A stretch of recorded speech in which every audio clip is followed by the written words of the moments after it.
ನಮಸ್ಕಾರ. ದಾಂಪತ್ಯದ ಹೊಂದಾಣಿಕೆಗಳಿಗೆ ಯಾವ ರೀತಿಯ ಆ, ಗ್ರಹಗಳ ವಿಚಾರ ತೊಂದರೆಯನ್ನು ತರಬಹುದು ಅಥವಾ ತೊಂದರೆಯನ್ನು ತಾರದೇ ಇರಬಹುದು ಅನ್ನುವಂಥದ್ದನ್ನು ನಾವು ಚರ್ಚಿಸ್ತಾ ಬಂದಿದ್ದೇವೆ. ಮೇಷರಾಶಿಯವರ ಬಗ್ಗೆ ಹೇಳಿದ್ದೇವೆ. ಹಾಗೆ ವೃಷಭ ರಾಶಿಯವರ ಸಂದರ್ಭ ಬಂದಾಗ ವೃಷಭ ರಾಶಿಯವರಿಗೆ, ಮೇಷರಾಶಿಯವರಿಗೆ ಹೇಳುವಾಗ ಮೇಷರಾಶಿಯ ವಿಚಾರದಲ್ಲಿ ಬಾಳ ಸಂಗಾತಿಯನ್ನು ತಂದು ಕೊಡಬೇಕಾದಂಥ ಹೊಣೆಯನ್ನು ಶುಕ್ರ ಹೊತ್ತಿದ್ರೆ,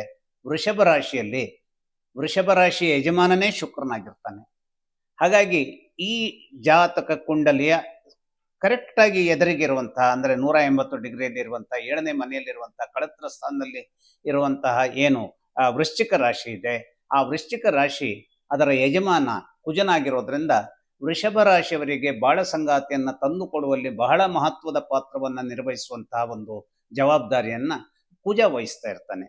ನಾನು ಮೇಷರಾಶಿಯವರಿಗೆ ಹೇಳಿದ ಹಾಗೇನೆ ಈ ಒಂದು ಎಲ್ಲ ರಾಶಿಯವರಿಗೂ ಕೂಡ ಏನಾಗುತ್ತೆ, ಆ ಬಾಳ ಸಂಗಾತಿಯ ಸ್ಥಳ ಯಾವ ರಾಶಿಯ ಯಜಮಾನನಿಗೆ ಪರಿಪೂರ್ಣವಾದಂತಹ ವರ್ಚಸ್ಸನ್ನು ಕೊಡಬೇಕಾದಂತಹ ಜವಾಬ್ದಾರಿ ಆ ವ್ಯಕ್ತಿಯ ಬಗೆಗಾಗಿರುತ್ತದೋ, ಕರೆಕ್ಟಾಗಿ ಅದರ ಎದುರಿಗಿರುವಂತಹ ಬಾಳ ಸಂಗಾತಿಯನ್ನು ತಂದು ಕೊಡಬೇಕಾದಂತಹ ಸಂದರ್ಭದ ಯಜಮಾನ ಏನಾಗಿರ್ತಾನೆ, ಈ ವೃಷಭ ರಾಶಿಗೆ ವಿರೋಧಿಯಾಗಿಯೇ ಆ ಒಂದು ಕಳತ್ರ ಸ್ಥಾನದ, ಅಂದರೆ ಬಾಳ ಸಂಗಾತಿಯನ್ನು ತಂದು ಕೊಡಬೇಕಾದ ವೃಶ್ಚಿಕ ರಾಶಿ ಯಜಮಾನ ಕುಜ ಇರ್ತಾನೆ. ಹಾಗಾಗಿ ಕುಜ ಮತ್ತು ಶುಕ್ರರಲ್ಲಿ ಯಾವಾಗಲೂ ಹೊಂದಾಣಿಕೆ ಇರೋದಿಲ್ಲ.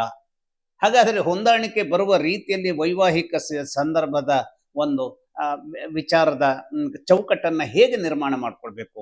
ನಮ್ಮ ಹಿರಿಯರು ಏನು ಮಾಡ್ತಾ ಇದ್ರು ಅಂತಂದ್ರೆ, ಈ ಜಾತಕವನ್ನ ಸಂಯೋಜಿಸುವುದರ ಮೂಲಕ ಮ್ಯಾಚಿಂಗ್, ನಾವು ಜಾತಕ ಎಷ್ಟು ಹೊಂದಾಣಿಕೆ ಆಗುತ್ತೆ, ಯಾಕೆ ಅಂತಂದ್ರೆ ಎರಡು ವ್ಯಕ್ತಿಗಳ ನಡುವೆ, ಅದು ಗಂಡ ಹೆಂಡತಿ ಅಂತಾನೆ ಅಲ್ಲ, ಯಾವುದೇ ಸಮಾಜದಲ್ಲಿ ಎರಡು ವ್ಯಕ್ತಿಗಳೊಡನೆ ಹೊಂದಾಣಿಕೆ ಬರುವಂತಹದ್ದು ಬಹಳ ಕಷ್ಟದ ಸಂದರ್ಭ. ಅದು ಬಂದಿಲ್ಲ ಅಂತಲ್ಲ, ಈಗ ಕೃಷ್ಣ ಮತ್ತು ಸುಧಾಮರಲ್ಲಿ ಎಲ್ಲ ರೀತಿಯ ಹೊಂದಾಣಿಕೆ ಬರುವಂತಹ ಒಂದು ಅನ್ಯೋನ್ಯತೆ ಇತ್ತು. ಹಾಗೆಯೇ ರಾವಣ ಮತ್ತು ಮಂಡೋದರಿಯರಲ್ಲಿ, ಅಥವಾ ಯಾವುದೇ ನೀವು ರಾಮ ಮತ್ತು ಸೀತೆಯರಲ್ಲಿ ಅನ್ಯೋನ್ಯತೆಯನ್ನು ಹೊಂದುವಂತಹ ಒಂದು, ಆದರೆ ಇವೆಲ್ಲವೂ ಕಥೆಯ ಘಟಕಗಳಾಗಿ ನಿಂತಿದ್ರೆ ಬದುಕಿನ ಸಂದರ್ಭದಲ್ಲಿ ಆದರ್ಶಮಯವಾದಂತಹ ದಂಪತಿಗಳು ಅನ್ನುವಂತಹದ್ದನ್ನು ನಾವು ಯಾವ ರೀತಿಯಲ್ಲಿ ಗುರುತಿಸಬೇಕು? ಮನೆಯ ಹೊರಗಡೆಗೆ ನಮ್ಮ ತೋರಿಕೆ ಬೇರೆ, ಆದರೆ ಮನೆಯ ಒಳಗಡೆ ನಮ್ಮ ಬದುಕಿನ ಸಂದರ್ಭದ ಒಂದು ಆ ಶಾಂತ ಚೌಕಟ್ಟನ್ನು, ಸುಹಾಸಕರವಾದಂತಹ ಚೌಕಟ್ಟನ್ನು ನಾವು ಹೇಗೆ ನಿರ್ಮಾಣ ಮಾಡ್ಕೊಳ್ತೇವೆ ಅನ್ನುವಂಥದ್ದು ಅದು ನಮಗೆ ಬಿಟ್ಟಂತಹ ವಿಚಾರ. ಆ ನಮಗೆ ಬಿಟ್ಟಂತಹ ವಿಚಾರ ಎಲ್ಲಿ ನಮ್ಮನ್ನು ನಿಯಂತ್ರಿಸ್ತದೆ ಅಂತಂದ್ರೆ, ಅದಕ್ಕೆ ಪೂರಕವಾದಂತಹ ಅನೇಕ ಗ್ರಹಗಳ ನೆರವು, ಬೆಂಬಲ, ಸಪೋರ್ಟ್ ಅಂತ ನಾವು ಏನು ಹೇಳ್ತೀವಿ, ಅದು ಬೇಕಾಗತ್ತೆ. ಹಾಗಾದರೆ ಕೇವಲ ಆ ಒಂದು ಕುಜನ ಸಂದರ್ಭದಲ್ಲಿ ಕೇವಲ ವೃಷಭ ರಾಶಿಯವರ ವೈವಾಹಿಕ ಜೀವನದ ಸಂದರ್ಭವನ್ನು ಹಾಳುಗೆಡವಲಿಕ್ಕೆ ಮಾತ್ರ ಕುಜ ತನ್ನದಾದಂತಹ ಒಂದು ವಿಶೇಷತೆಯನ್ನು ಪ್ರದರ್ಶಿಸ್ತಾನೋ ಅಂದ್ರೆ ಹಾಗಿರೋದಿಲ್ಲ.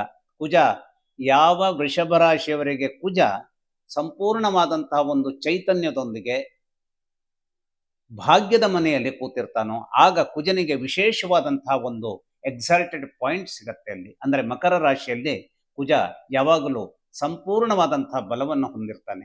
ಸ್ವಂತ ಮನೆಯಲ್ಲೂ ಕೂಡ ಆತ ವೃಶ್ಚಿಕ ರಾಶಿಯಲ್ಲೇ ಇದ್ದರೂ ಕೂಡ ಈ ಒಂದು ವೃಷಭ ರಾಶಿಯವರಿಗೆ ದಾಂಪತ್ಯದ ಸಂದರ್ಭದಲ್ಲಿ ಅನೇಕ ಒಂದು ಸಕಾರಾತ್ಮಕವಾದಂತಹ ರಿಲೇಷನ್ ಅನ್ನ ಗಂಡ ಹೆಂಡರ ನಡುವೆ ಇಟ್ಟುಕೊಳ್ಳೋದಕ್ಕೆ ಸಹಾಯವಾಗುವಂತಹ ಕಂಡೀಷನ್ಸ್ಗಳನ್ನು ನಿರ್ಮಾಣ ಮಾಡ್ತಾನೆ. ಹಾಗೆಯೇ ಇದೇ ಕುಜ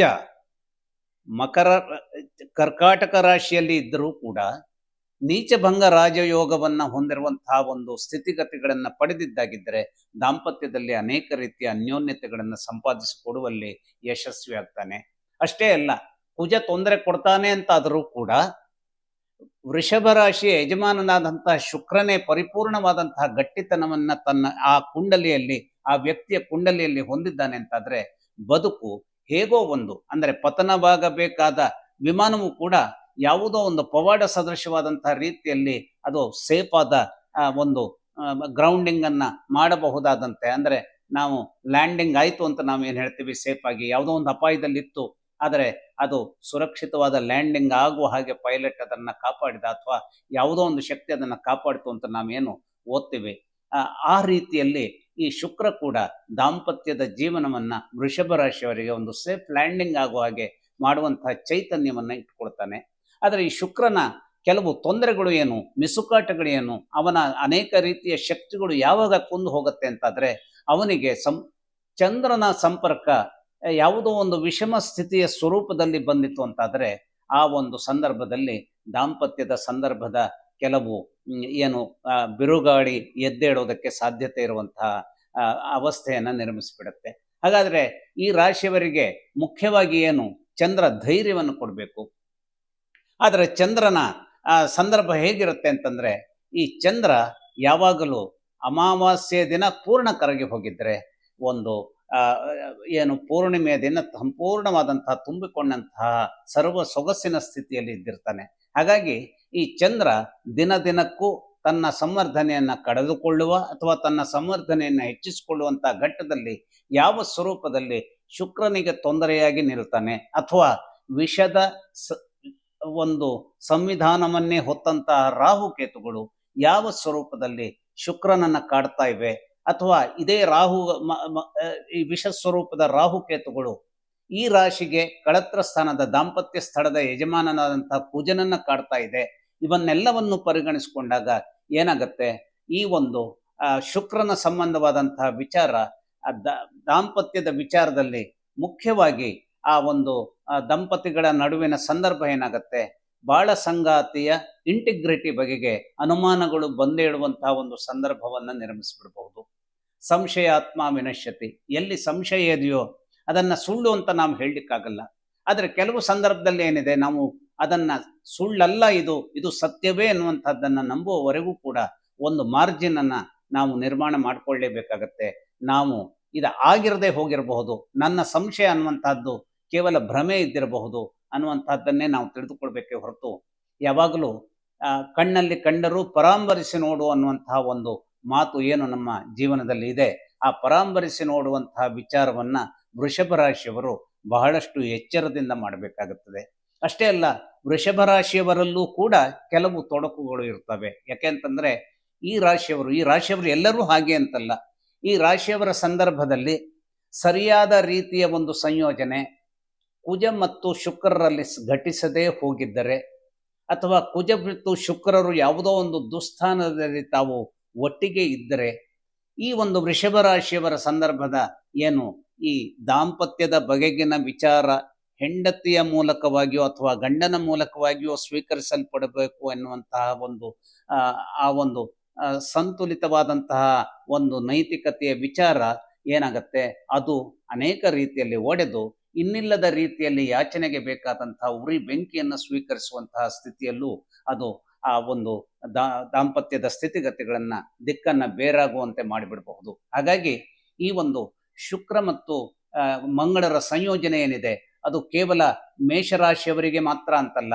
ಅಥವಾ ವೃಷಭ ರಾಶಿಯವರಿಗೆ ಮಾತ್ರ ಅಂತಲ್ಲ, ಯಾವ ರಾಶಿಯವರಿಗೆ ಇರಲಿ, ಕುಜ ಮತ್ತು ಶುಕ್ರರ ಸಂಯೋಜನೆ, ಅಥವಾ ಶುಕ್ರ ಮತ್ತು ಸೂರ್ಯರ ಸಂಯೋಜನೆ, ಅಥವಾ ಮಂಗಳ ಮತ್ತು ಶನೈಶ್ಚರರ ಪರಸ್ಪರರ ದೃಷ್ಟಿ, ಅಥವಾ ಪರಸ್ಪರರು ಒಟ್ಟಿಗಿದ್ದಾಗ, ಈ ಎಲ್ಲ ಸಂದರ್ಭಗಳಲ್ಲಿ ಅವು ದಾಂಪತ್ಯದ ಮೇಲಿನ ಯಾವುದೋ ಒಂದು ಎಳೆಯನ್ನ ತಮ್ಮಲ್ಲಿ ಒಂದು ಗಂಟಿಟ್ಟುಕೊಂಡಿದ್ದಲ್ಲಿ ಅದು ದಾಂಪತ್ಯದ ವಿಚಾರದಲ್ಲಿ ಥಟ್ಟನೆ ಎದ್ದೇಳುವಂತಹ ಕಿಡಿಯಾಗಿ, ಅಥವಾ ಆ ಕಿಡಿಯೇ ದೊಡ್ಡದಾದಂತಹ ಬೆಂಕಿಯನ್ನು ಉದ್ಭವಿಸುವಂತಹ ಸ್ವರೂಪದಲ್ಲಿ ನಿಲ್ಲಬಹುದು.